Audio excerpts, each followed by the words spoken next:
Marco Rubio is a senator from Florida who joins us now. So, Senator, what do you think's in play here? Because it just can't be all about guns. There's got to be something else.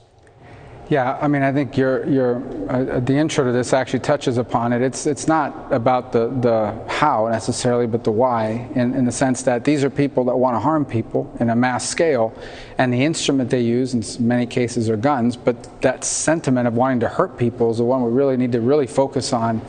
I don't know if there's a blanket for every single one of these. I certainly am not a psychologist or a sociologist, but I've read a lot about these things because I want to become informed. The one thing I can tell you is we do have tools available now for risk assessment. It's one of the ways the Secret Service protects presidents. It's not so much about the physical protection alone, is that they are able to profile and identify people that they believe pose a threat to a president or a leader, and are able to go to them and prevent them from acting. And that same system that is able to identify that risk assessment protocols exist for things like mass shooting.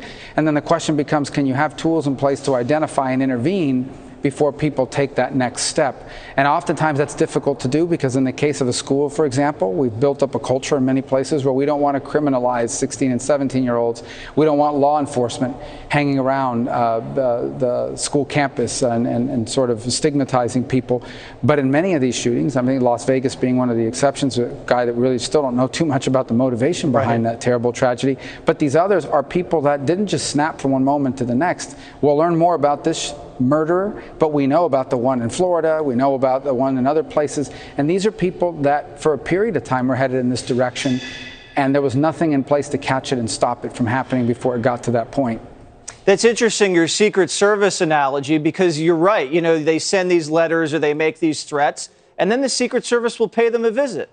They'll knock on the door and they'll say, "Hey, Mike, what's going on? How you feeling?" And then even when the president goes into that city, they have a whole list of people that they go check on. You're not going to go anywhere near the event, are you? You're not supposed to. And how would that look in school? And is this something that you've tried to bring up in legislation?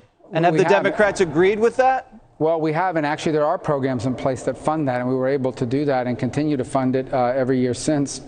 We led that effort after Parkland, and it has to be multidisciplinary, right? You have to have input from all kinds of places. So it might be a law enforcement interaction combined with what a school counselor or a teacher is seeing, combined with what a family member or a parent is reporting, and then all of these things come into a central location as opposed to being bifurcated from each other.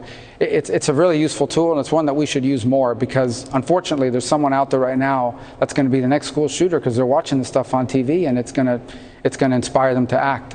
It's a terrible thing. I think you're right. You create a little threat matrix for a school district that identifies people based on a number of factors, and then you're more aware. I think that's really smart, and I'd like to see that. Thank you so much for coming on Primetime, and thanks for everything you're doing for the state of Florida and for the nation. Thank you. Thank you.